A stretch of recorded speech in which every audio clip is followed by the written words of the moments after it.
inyong lahat. There.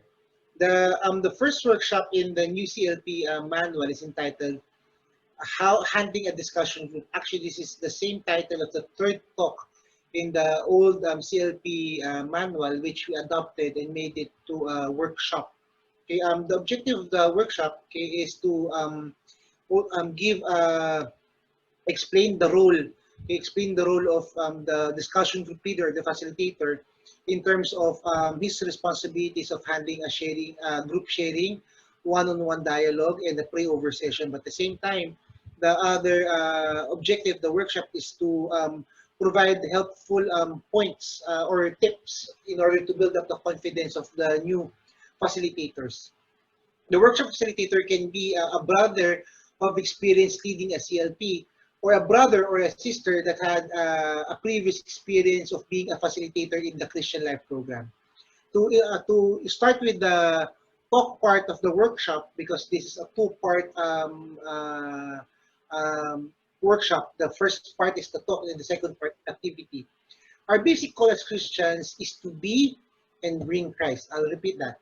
Our basic call as Christians is to be and bring Christ. When we become Christ, it's the part when we attend the CLP and attended the households after the CLP, attending the Christian Life, the chapter assembly and the chapter teachings. These are ways for us to be formed, to be like Christ.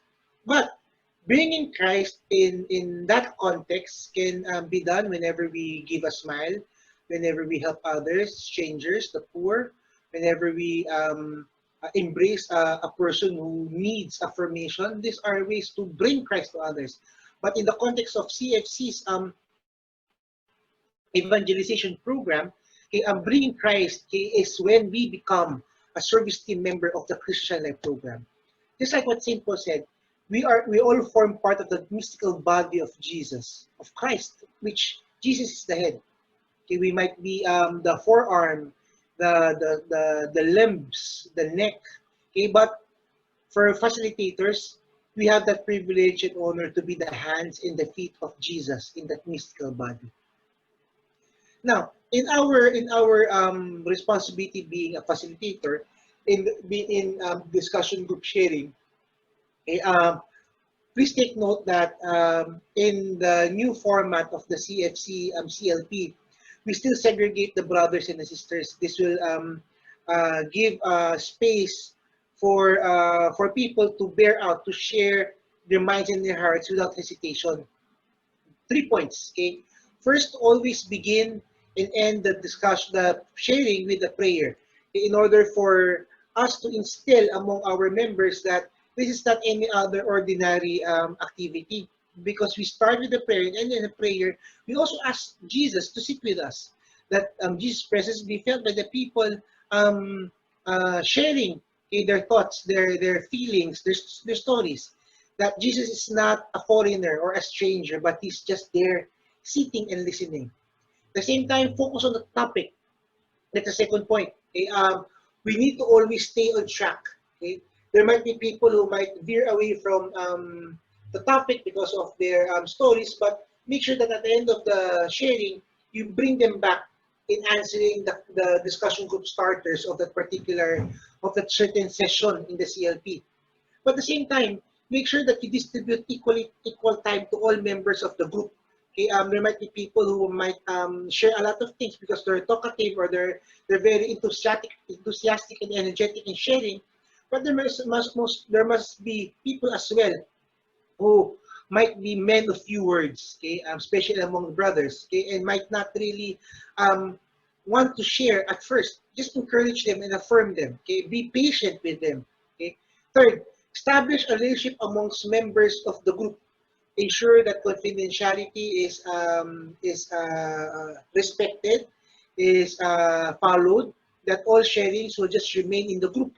Okay? Encourage them whenever they find it difficult to share, or whenever they find difficulty in what they're bearing. Encourage them, affirm them that you're there to help them, and the group is there to listen and to also give a hand. Okay, but at the same time, okay, starting a relationship doesn't just end and start and end in the discussion group sharing. It can start even before the talk starts. Okay, when you see your member or the participant coming in, okay, you can already have a chit chat, a short chit chat. After that, after the discussion group sharing during refreshments, I can also have a short chit chat. Okay? And during the weekday or days when there is no CLP, okay, you can already send them a message through Facebook, a text, or a call asking how they are. These are ways in order for us to strengthen our relationship with our participants. Second role, to conduct one-to-one dialogue. There are two parts, there are two instances when we conduct a one-to-one session throughout the CLP. In the 8 talk CLP, this happens after talk number 3 and talk number 5. Okay? What are the things that you can discuss during the one-on-one dialogue? First, ask how is their CLP experience. Are there things that bothers them that they can't understand or confuses them? Okay, ask them. Okay, you can draw a lot of insights when you ask this question or raise this question. Second is when you ask them personal concerns in their family. Okay, ask them how is their relationship with their spouse, with their children, their in-laws or siblings or relatives or friends. Okay, uncovering all of this, answering this or raising this question will unravel or will allow you to see in a deeper way the situation, okay, or where your participants are coming from. And lastly, you can also ask them, particularly after talk number 3 on their second one-on-one dialogue, you ask them the gift or gifts of the Holy Spirit they want to receive. But take note, if you ask this question, which is an important question, you shouldn't avoid this question. Be make, be ready to answer when people ask you, when your participant asks you, can you please elucidate or explain to me, okay, what are the difference, okay, what are the differences between the 9 charismatic gifts, okay? You need to be prepared to answer this because this is part of the questions that you need to read during your one-on-one dialogue. Don't worry, the nine charismatic gifts will be the topic of our module tomorrow. Okay. The third responsibility of being a discussion group leader, a facilitator, is conducting the pray-over session. This is the meat, the highlight of the entire Christian Life program. The first point is ask for a list of the flow of the pray-over session. Review it, okay, and put it into heart. Ensure that you memorize the flow, okay, of the pray-over session. Next, have a list of the names of your participants, their concerns, and the gifts that they want to receive. Do not just rely on your gray matter because if memory gap attacks, especially during the pray-over, you might mix up the names of your participants together with the gifts that they want to receive and their personal concerns. So write it down. Have a piece of paper with their names, their concerns, and the gifts they want to receive. Third point, because the pray-over session is basically a prayer of our participants, and we are just helping them pray it, okay? It's also important for us to know how really important it is to pray. We need to experience by ourselves what prayer is all about. The church teaches us lex credendi, lex orandi. The law of prayer is the law of what we believe. We need to understand, we need to experience in a very personal way this kind of prayer. To conclude, as I've mentioned a while ago, that discussion group leaders are privileged enough to be the hands and the feet. Hands in a special way that whenever you touch in a very personal and unique way the lives of your participants, just like the hand of Jesus, touching them in a very personal way.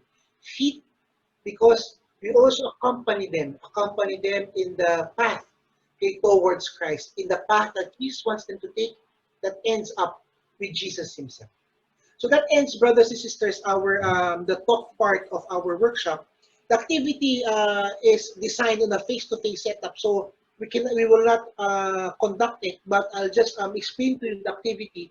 So when the time comes that we can have a face-to-face setup, okay, already after this pandemic, hopefully in a few months' time, okay, we can already conduct this activity. Now, if you have a 15 attendee training, you can divide them into 3, 5 on each for each group. and assign them a particular role of a facilitator. One group will be the discussion group, or leading the discussion group sharing. The other one is how to pray over. And the other one is conducting a one-on-one dialogue. Ask them to come up with the presentation based on the assignment you have given them. After the time that you have allotted, you can ask already each group to perform their skit, and then the people who are watching after the skit can give highlights on the best practices, and also on ways on how to improve those things that might have a little problem or hiccup in fulfilling the particular role. Okay, so at the end, the entire group now will have a learning method to the presentations and the opinions and recommendations given by the people watching. So that ends, brothers and sisters, the first workshop. The four other workshops, okay, 2, 3, 4, and 5 will be part of the content of the second phase of this CLP. So with that, thank you very much, God, brothers and sisters. God bless.